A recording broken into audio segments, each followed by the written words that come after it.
Hello everyone, easy physics by N K channel पर आपका एक बार फिर स्वागत है। अपना आज का जो टॉपिक है वो है विद्युत द्विध्रुव इलेक्ट्रिक डाइपोल। इस टॉपिक से 99% परीक्षा में प्रश्न पूछा जाता है। जैसा कि आप लोगों को इसका नाम दिख रहा है, इसके नाम से ही अपन परिभाषा बनाने का प्रयास करेंगे। इसकी जो परिभाषा है वो बहुत महत्वपूर्ण प्रश्न है। विद्युत, यहाँ पे अपन विद्युत का मतलब है आवेश से लेते हैं, और आवेशों में अपन मुख्य रूप से इलेक्ट्रॉन की ही चर्चा हर जगह करेंगे, क्योंकि आवेश का स्थानांतरण केवल इलेक्ट्रॉन के रूप में हो सकता है। तो विद्युत का मतलब है आवेश, द्वि का मतलब है दो आवेश, और ध्रुव का मतलब हो गया जो अलग अलग रखे हुए हैं। तो इसकी परिभाषा अपन बनाने का प्रयास करते हैं। सबसे पहले मैं आपको इसका डायग्राम बना के दिखा देता हूँ। डायग्राम से आप परिभाषा बनाएं तो और बेहतर रहेगा।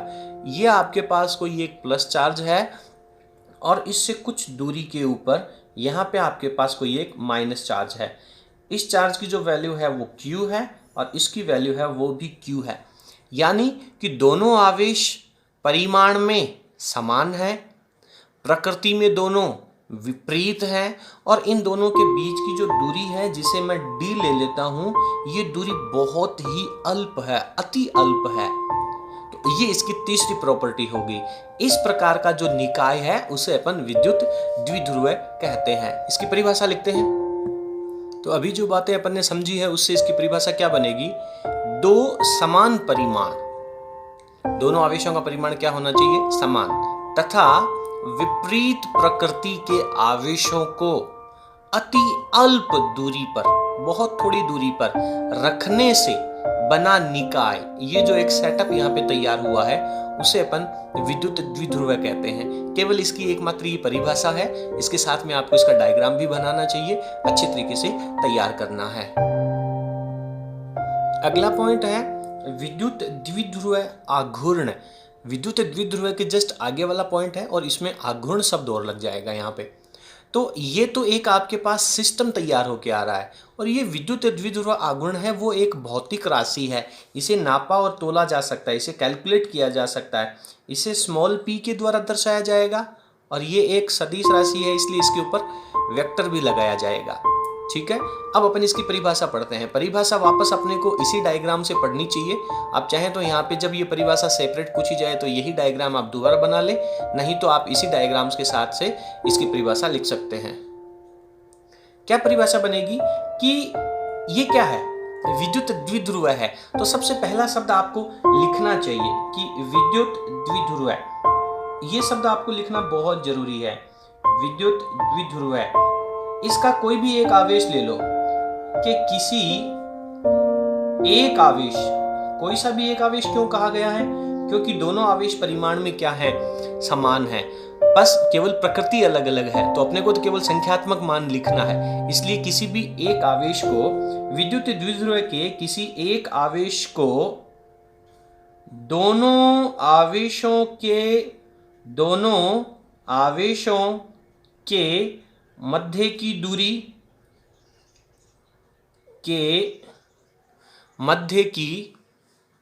दूरी का गुणनफल, बस इतनी सी परिभाषा है। बहुत सरल और बहुत छोटी परिभाषा है। दूरी का गुणनफल विद्युत द्विध्रुव आघूर्ण कहलाता है। बस कृपया आप स्क्रीन को पॉज करके इस डेफिनेशन को लिखें। अब यहाँ पे छोटी सी बात आती है, इसका अपने को फॉर्मूला लिखना चाहिए। विद्युत द्विध्रुव आघूर्ण को अपन किससे लिखेंगे? P से लिखेंगे। किससे गुणा करना है? एक आवेश को उठाना है और दोनों आवेशों के बीच की दूरी को गुणा करना है। ये आपके पास एक विद्युत द्विध्रुव आघूर्ण का फॉर्मूला बन जाता है। और अभी सर आपने कहा कि विद्युत द्विध्रुव आघूर्ण तो एक सदिश राशि है, तो सदिश राशि को निरूपित करने के लिए उसके ऊपर आपको क्या लगाना होगा? वेक्टर लगाना होगा। और जैसे ही आप यहाँ पे वेक्टर लगाएंगे, आपके पास यहाँ पर भी इसकी दिशा को निरूपित करने वाला राशि आनी चाहिए। तो यहाँ पे यदि मैं इस माइनस को मूल बिंदु मानूं, और ये जो प्लस की दूरी है, इस तरफ की दिशा को, ये जो दूरी है, इसको अगर मैं डी वेक्टर मान लूं, किधर से? माइनस से लेकर के प्लस की तरफ, तो डी वेक्टर की दिशा क्या हुई, माइनस क्यू से प्लस क्यू की तरफ, और विद्युत द्विध्रुव आघूर्ण ही इसकी जो दिशा है वो भी माइनस आवेश से प्लस आवेश की तरफ होती है। तो यदि आपने इस डी को माइनस क्यू से प्लस क्यू की तरफ माना है तो इसकी दिशा और द्विध्रुव आघूर्ण दोनों की दिशाएं समान हो जाएगी, और दैट टाइम आप यहाँ पे व्यक्त लगा सकते हैं। ब्रैकेट में आप लिख दें माइनस क्यू से प्लस क्यू आवेश की ओर, ये इसकी दिशा होती है आवेश की ओर।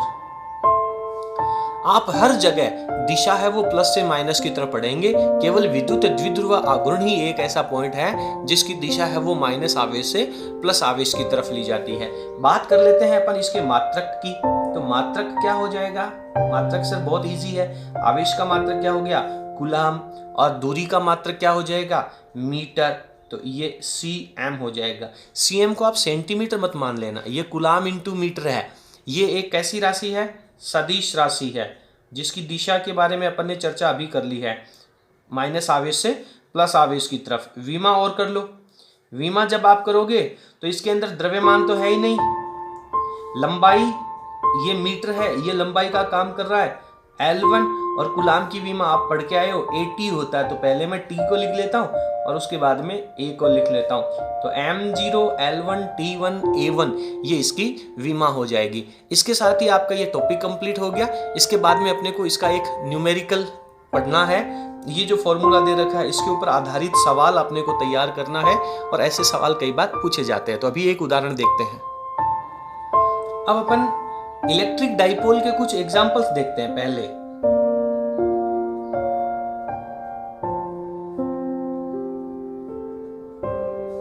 जैसे आपका HCl है, इसमें हाइड्रोजन प्लस होता है और Cl माइनस होता है, ये आपका एक इलेक्ट्रिक डाइपोल है। इसके बाद में आपका NaCl है, Na प्लस होता है Cl माइनस होता है, ये भी एक इलेक्ट्रिक डाइपोल है।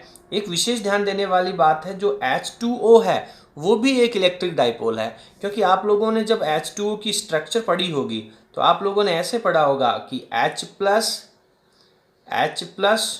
और O-2 ये पढ़ा होगा, और इन दोनों के बीच में 104 डिग्री का अप्रॉक्सीमेट एंगल होता है। तो इन दोनों का जो केंद्र बिंदु होगा वो आपका यहाँ होगा। तो धनावेश का पॉइंट यहाँ हो गया, ऋणावेश का पॉइंट यहाँ हो गया, और इन दोनों के बीच की अल्प दूरी है। तो जो H2O है वो भी एक इलेक्ट्रिक डाइपोल विद्युत द्विध्रुव का एग्जाम्पल है। अब अपन एक सवाल पढ़ते हैं, क्वेश्चन पढ़ते हैं। आपके बुक में एक एग्जाम्पल दे रखा है, एग्जाम्पल नंबर 1.18, 18वां नंबर का उदाहरण है, पेज नंबर बुक के ऊपर 17 पे दे रखा है। सवाल कह रहा है कि Na प्लस और Cl माइनस के बीच की जो दूरी है वो 1.28 एंगस्ट्रॉम है, तो इसके लिए विद्युत द्विध्रुव आघूर्ण का मान ज्ञात कीजिए। तो बहुत सिंपल सी बात है, पहले अपने को आवेश मान लेना चाहिए। यहाँ पे आवेश Na प्लस होता है तो एक प्रोटॉन का चार्ज है, ये Cl माइनस है तो एक इलेक्ट्रॉन का चार्ज है, एक प्लस है एक माइनस है, दोनों के ऊपर आवेशों का परिमाण समान होगा, इसलिए अपन यहाँ पे लिख लेते हैं Q का मान 1 इलेक्ट्रॉन के बराबर, और आप लिखें इसकी वैल्यू 1.6 इंटू 10 की पावर माइनस 19 कूलाम। उसके बाद में दोनों आवेशों के बीच की दूरी जो आपको 1.28 एंगस्ट्रॉम दे रखी है, एंगस्ट्रॉम को आपको यहाँ से रिमूव करना है, तो 1.28 एंगस्ट्रॉम हटाएंगे तो 10 की पावर माइनस 10 मीटर लग जाएगा। आपको P की वैल्यू निकालनी है, तो P की वैल्यू में फॉर्मूला क्या होता है, आवेश इंटू दूरी, तो 1.6 इंटू 10 की पावर माइनस 19 आवेश का मान लिखा, और 1.28 इंटू 10 की पावर माइनस 10 दूरी का मान लिखा। इन दोनों को आप सॉल्व कर लें, और सॉल्व करने के बाद में जो भी आपके पास आंसर आएगा वो आपका कूलाम इंटू मीटर के अंदर आंसर आ जाएगा। ठीक है, तो इस तरीके से यहाँ से बहुत ही आसान से सवाल, बहुत आसान से न्यूमेरिकल परीक्षा में पूछे जाते हैं। धन्यवाद। आज के इस टॉपिक के ऊपर आधारित एक सवाल है, दो आवेश, पहले की वैल्यू 2.5 10 की पावर माइनस 7 कूलाम और दूसरे की वैल्यू माइनस 2.5 10 की पावर माइनस 7 कूलाम, इनको क्रमशः इन दो निर्देशांकों के ऊपर रखा गया है। तो इस पूरे निकाय का विद्युत द्विध्रुव आघूर्ण ज्ञात कीजिए। ये सवाल है, अभी का जो टॉपिक अपन ने पढ़ा है उसी के ऊपर आधारित है। कुछ फंडामेंटल इसमें पुराने भी यूज होंगे। इसको आप लोग पढ़ें आराम से अपने रफ कॉपी में सॉल्व करके, प्लीज़ इसका आंसर हमें कमेंट्स बॉक्स में लिखिएगा। धन्यवाद। अगर आप लोगों ने अभी तक हमारा चैनल सब्सक्राइब नहीं किया है तो प्लीज़ सब्सक्राइब कीजिए, बेल आइकन को प्रेस कीजिए, आगे आने वाले सभी वीडियो का नोटिफिकेशन आपको मिल सके। पूरी फिजिक्स 12th क्लास के सभी चैप्टर के नोट्स बनाने का विश्वास है। धन्यवाद।